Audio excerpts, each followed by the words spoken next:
Okay, so education system is patterned after British education system. They have one of the best engineering schools in the world.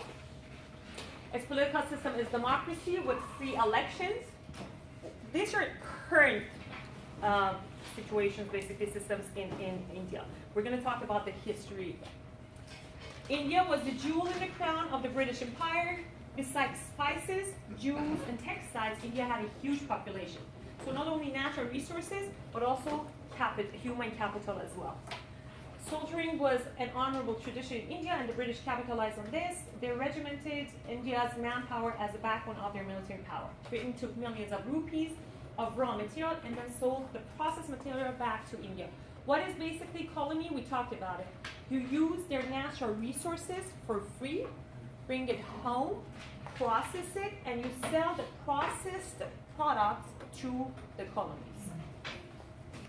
Basically, you use that's what it says, like abusing their system is because you abuse their natural resources or capital resources, human resources, anything. You process them and you sell them back to them. England's largest and most important colonial position was India. British rule in India ended in 1947, 2 years after the end of World War II. So if you guys remember, we said in 1900, the world was only 99 countries, right? At the beginning of the century. Right now, we're 196. Between World War I and World War II, a lot of changes happened to the map of the world, especially after World War II. And it's still the 1980s, late 1980s, 1990s, we still see like Soviet Union collapse, and then it became 15 countries, Yugoslavia, 7 countries, Czechoslovakia, 2 countries. So still it's going on around the world. But the major impact was World War I and World War II. In World War I, if you remember, we had Austro-Hungarian countries, which was Central Europe. A lot of those countries that we know, like Switzerland, Hungary, and Austria, they were all different countries. They were all one countries. Right now, they're different countries. India has the second largest population in the world after China, which will take over actually by 2022. Current population of India is 1.35 billion. India's economy followed a state-directed approach to economic development. After the independence, what they wanted to do, they wanted to start a state control, state-directed first. They did change multiple times. They actually privatized, and then they took it back, nationalized, and then privatized again, and little by little, they did more privatization. Right now, currently, it's half and half. A lot of industries are owned by government monopoly, and there are a lot of industries that are owned by private sector, especially by foreign investors. India is a heterogeneous country, very heterogeneous actually, with 22 different languages spoken. These are the major languages: Hindi, Punjabi, Gujarati, English, Urdu, etc. Too many different languages, and different religions. Hinduism, Islam, Christianity, Sikhism, Buddhism, Jainism, Zoroastrianism. Both of which has created some political instability in the country. Different languages and different religions have created, basically heterogeneity has created a lot of different political instability in the country. What is the last religion? Zoroastrianism? Yeah. Zoroastrianism, actually they're Persians. Oh, okay. Like me. They are the first religion of Iran, the Persian Empire, was Zoroastrian. When Islam came, the ones that didn't want to convert, they left toward the south, which is India. Okay. So these are from that ancestors of, they call it Parsi. They still call it Parsis people because they're not Indian, like Indian. Their features are more like us, like they're Iranis, they're Parsis. And their names and everything, their features are exactly like us. It's been many, many years, but there's still a huge population in India.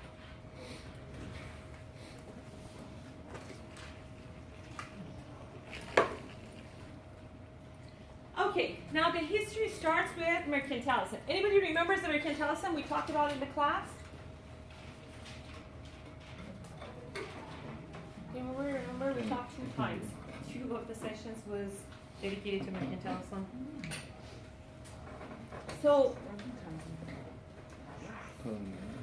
It was, if you remember, we said how the colony started. It started with British Empire in the 1500s when they have noticed that every time you you basically export products, you receive more gold. At that time it was gold reserves. Banks had like basically gold reserves countries.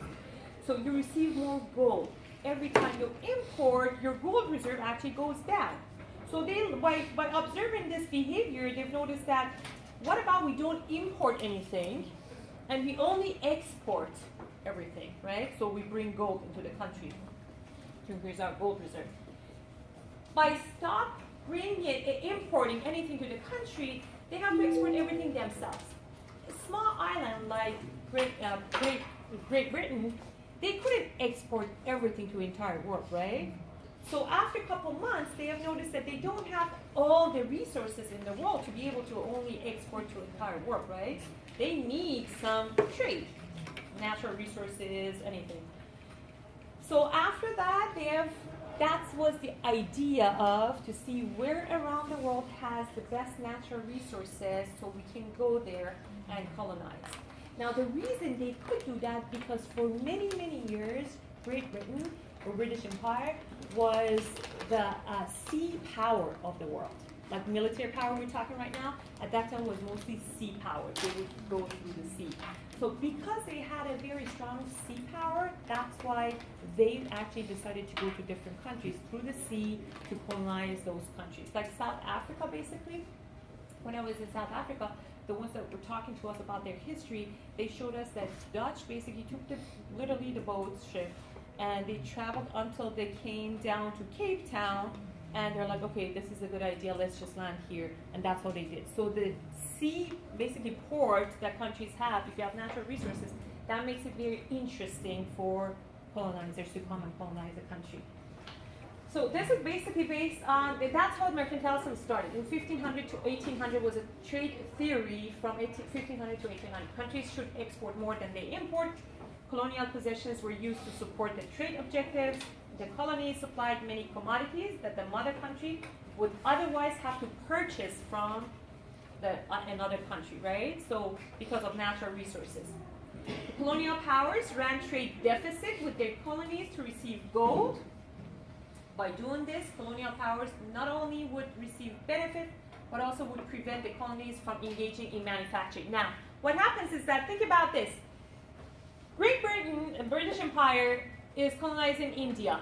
So they're using their natural resources, bringing to Great Britain, British Empire at that time, British Empire, and process it. Now, when they're selling the finished products, they're actually receiving gold in return. They're selling it back to India, right? They didn't pay for natural resources, but now that it's processed, they're selling it back to India, and they're receiving gold. So they're actually not only paying anything, but also they're receiving gold as well. Countries that engaged in mercantilist policies mainly were Portugal, Spain, England, France, and the Netherlands. All were sea powers at the time. Portuguese developed contact with West India. Okay, this is interesting. With West India in 1511, followed by Dutch East India Company. So some took west, some took east, which established control over ports in the southern parts of the country around 1600. A lot of these sea powers at the time took over India. Not only India, but many different countries around the world. But what happened was Portugal and Netherlands, little by little, they lost their powers, so they had to leave those countries, right? At the end, there were only France and England left in those countries, colonized countries. France had a lot of problems inside its own country after Napoleon Bonaparte, after Hitler came in. They lost their power a lot throughout the history. Because they lost the power, little by little, they had to exit those countries. So the one that was already left was England. That's how England basically took over at one point. Have 1/3 of the world was basically under England rule.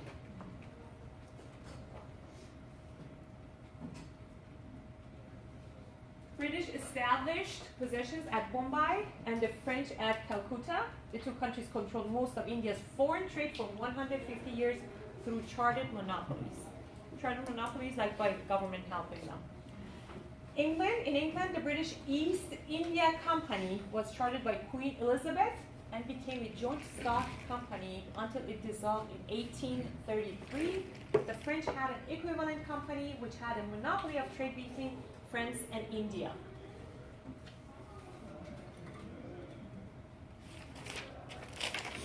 The French have had more territory under their control than Britain. French lost India and Canada to the British due to its leading maritime power in Europe. France was involved in multiple wars in Europe and did not have the means to pour it into Canada and India.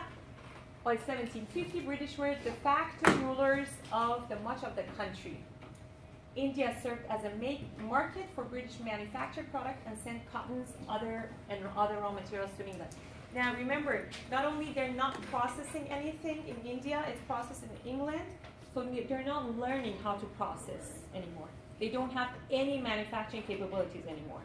So that's actually a disadvantage, because later on when they were independent, they could not manufacture anything. It's actually one of the goals of the country, colonizing country, who was colonizing the other countries, to keep them behind. So when they cannot manufacture, produce anything, they'll stay always behind. They'll always be your customer, basically. They'll need you. Independence in India. You guys probably have heard a lot about Mahatma Gandhi, right? Mohandas Gandhi, right? Mm-hmm. Gandhi was, as a matter of fact, he was an elite. His family were 2%, let me tell you this, 2% of the Indian population had 80% of the wealth of nation. So 2% is extremely minimal. That means the ones that only worked very closely with the Britain, right? Mahatma Gandhi Gandhi was his parents had very close ties with British Empire. So he was sent to South Africa and to Britain to study further for his higher education. As a matter of fact, he came back revolutionary. He's noticed that what's going on around the world in South Africa, in Europe, and what's going on in India, so he came back revolutionary. He started a campaign against British Empire at the time, which the campaign took a very long time, but finally was successful eventually. His movement for independence goes back to the 18th century, the movement. His movement was called Quit India to British. A campaign of civil disobedience, Quit India to British authority, with the leadership of Mohandas Gandhi, which was initiated in the 1920s, took stronger from after World War II. Probably the picture you guys have always seen Gandhi was a white cloth around him, right? Yeah. The reason of white cloth was that he was actually resistant to use anything made in Britain. So those cloths were cottons from the cottons of India. Him and his group, they made those cloths themselves to make sure there is nothing from Britain that was imported to the country and sold to the people. That's what for years and years he was using that one to make sure that everything is made in India. That was a symbol for him. Certain reforms were made by British. After they noticed that Mohandas Gandhi's campaign is getting stronger, British actually started opening up little by little the market to Indians. But it was not good enough. That's why it says the reform, they started some reform for Indians with more autonomy, but it did not go far enough. Separatist groups formed in India around the 19th century. So a lot of different ones right now are popping up here and there as a resistance group. After World War I, British were willing to give India some voice in its government, but British maintained executive control. After World War II, it was only a matter of time before India would receive its independence, which World War II ended 1945, and then they gained their independence 1947. Finally, the British relinquished control in 1947, and India became two countries based on religion, Hindu India and Muslim Pakistan. So after British left, First of all, under Mohandas Gandhi, he was a Hindu Indian, right? However, very open-minded and liberal, so he didn't care about anyone's religion. So he believed that India should be, as a whole, should be a country. After British left, a huge civil war started in India between Muslim and Hindus. And Sikhs too, but Sikhs didn't have a huge population. So Sikhs usually, historically, stand beside Muslims because they're both minorities rather than the big Hindu community. So when they left, they noticed a civil war in the country and a huge bloodshed. In order to help them, and Muslim community wanted an independent country for themselves. In order to help them, they decided to create two countries. Well, Hindus, especially Gandhi, was not happy about this. However, because he was always for peace, he decided to help this process if it stops bloodshed in the country. So he helped the process, not that he was happy about it, just to have two countries. That's how they created Muslim Pakistan and Hindu India. However, we still have a huge population in India, Muslim population in India. You have a question? I think I remember seeing like monks were burning themselves in fire. Was that during that time, or is that something else? It was like during. But monks are not. Are not monks. It was India. I can't remember. It was like super. Hindus? I don't remember. I just remember learning about how like there was such bad bloodshed going on in the country, and like they were just like they were so peaceful that they were just like lighting themselves on fire, just sitting there. I think I've seen that one sometime too. But those are a group of people, I guess they believe in, now I remember, they believe in special spirituality, and when there is a bloodshed, that's what they do. Yeah. But it doesn't necessarily mean like it's a Hinduism practice. Okay, yeah. I think there are very small sect of, yeah. I forgot what are they called. I know exactly which group of people you're calling, but I forgot their names. They have a specific name for themselves. I think they're a very small sect of Hinduism. Oh, okay. Yeah. Now, this is the map here. India, this was India basically. Pakistan, India, and Bangladesh, okay? Forget about Nepal and Sri Lanka. Bangladesh, India, Pakistan. It was all same country. Now, Muslim population was mainly focused, they're everywhere in India, but it was mainly focused towards the northwest and east of India. So what happened when they created two countries based on religion, majority of people, they were actually away from each other thousands of miles. They had to go through India to basically to the other part of the country. So some of them left in east, some of them left in west. Pakistan, the west part, took the executive branch and administrative branch, so they and the military power was established in the west part of the country. So what happened, the east part felt that they are not being cared for, they're left out. A civil disobedience started, civil rights started between those two countries, between the same country, two different regions. What happened was Indira Gandhi helped. Now, Indira Gandhi has nothing to do with Mohandas Gandhi, Mahatma Gandhi, okay? Gandhi is just a common last name in the state of Gujarat, okay? That's it. They have nothing to do with each other. After 1947, the first person, leader of the country, India, was Jawaharlal Nehru. Now, the first one in Pakistan was Muhammad Ali Jinnah. So, Jawaharlal Nehru, when he took over India, his daughter was Indira Gandhi. Has nothing to do with that name, Indira Gandhi leader, okay?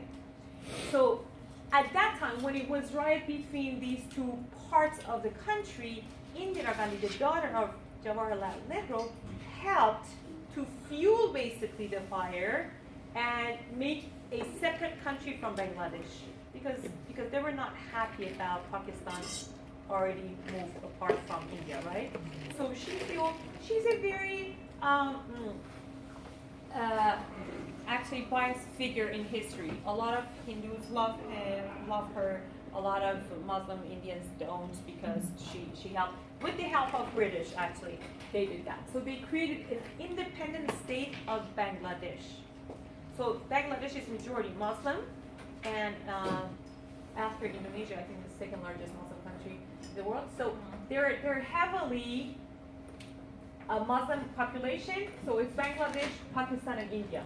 So now this is the history of how India became 3 countries, which was only 1 country. Now, Sri Lanka and Nepal never were part of India at all.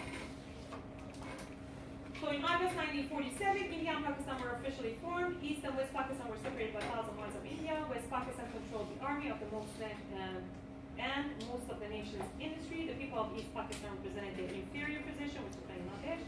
Following widespread rioting in East Pakistan, full-scale civil war began in 1971, which is the time that Indira Gandhi was prime minister. East Pakistan became the independent nation of Bangladesh. So you see how new these countries are, right? That's what I'm saying. Like throughout the history, you see every couple of decades, you see a new country coming to showing up on the map, and it's just because they're separating themselves from. Right now, we have. I think the latest one that you're going to see is Bosnia and Herzegovina. That is a very small part that they want to be separated from the mainland country. The economic and political development of India. The advantages and downsides of independence of India. Advantages. 3 major cities were financial centers of India: Mumbai, Calcutta, and Madras. 3 major cities were, all those 3 major cities were the center of politics and government administration. Good railroads, trunk roads, and modern communication systems. Education facilities were in place. Old engineering schools. These were, because they were done under British rule, so they had pretty good infrastructure, but only in main cities. Rural areas, because India is very big, rural areas were completely left out. They were not cared for. Downside, in 1950, 80% of the wealth was in the hand of 2% of the population, which, as I said, Gandhi was part of it too, and his family. Great majority of Indians lived in rural areas. Medical facilities were inadequate. The infrastructure in rural areas were very poor, high birth rate and high rate of infant mortality. Women were more illiterate than men and had fewer rights. Now this is their government. It's like US government, 3 branches, executive, legislative, and judicial branch. They have upper house and lower house, just like ours. We have like Senate and Congress and House. Now their lower house is very important, and they're elected. Their upper house is less important, and they're appointed, or you can say elected by the member of Lok Sabha, which is like basically the lower. So people do not vote for them. That's the legislative branch. Their executive branch is the prime minister. They do have a president, but president is ceremonial, basically, position. So the prime minister is mainly makes the decisions, head of government. The capital is New Delhi. Supreme Court of India is the highest judicial branch in India, just like us, we have Supreme Court too. The Supreme Court of India includes a Chief Justice and 30 Associate Justices who have all been appointed by the President on the advice of Chief Justice of India. India consists of 29 states and 7 union territories with their own language and cultures. Constitution is based on British, Magna Carta, and the French and American constitutions. So it's very, very divided. You can see liberty, equality, and fraternity are taken from the French Constitution. The union of secular state and federal republic of states is taken from the American Constitution. They have very different states. Each state have their own autonomy, some certain point, of course, and then the federal government, just like the United States. Their legal system the court system is actually, they took it from British system. They implemented different types of systems in India.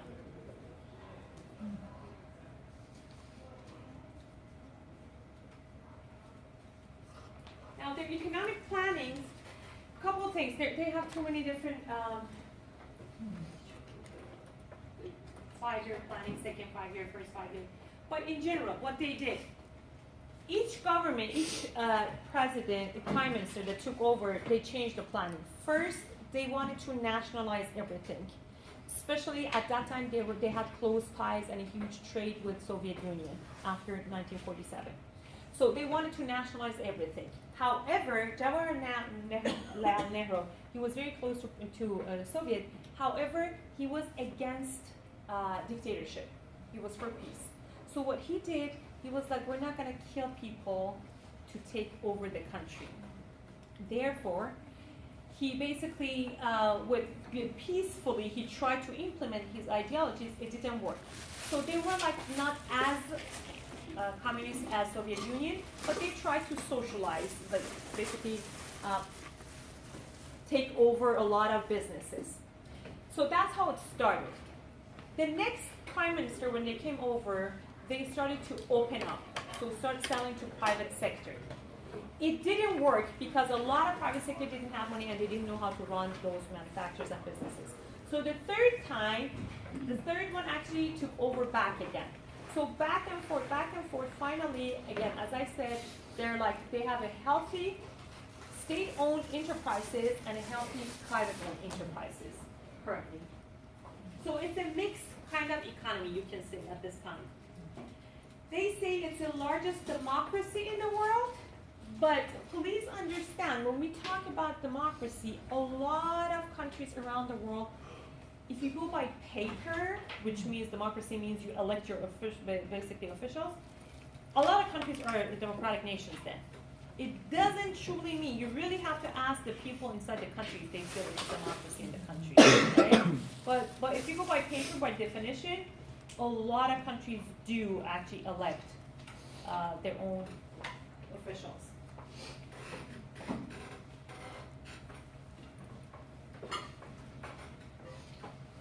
Jawaharlal Nehru was the first one who nationalized it, so I already talked about this. How they started nationalizing life insurance and then commercial banks, so little by little they nationalized it. Right now their banking system, again, is both. A lot of banking systems are owned by government and a lot of them are private.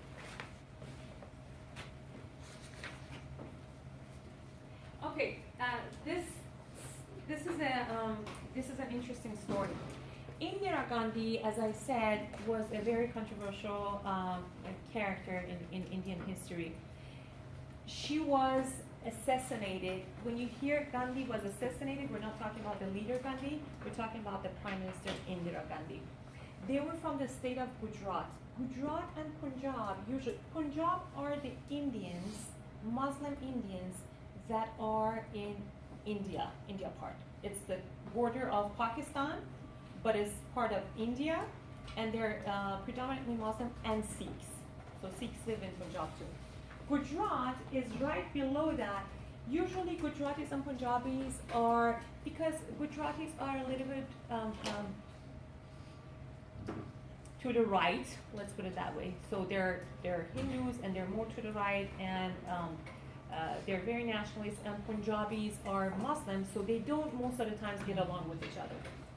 Now,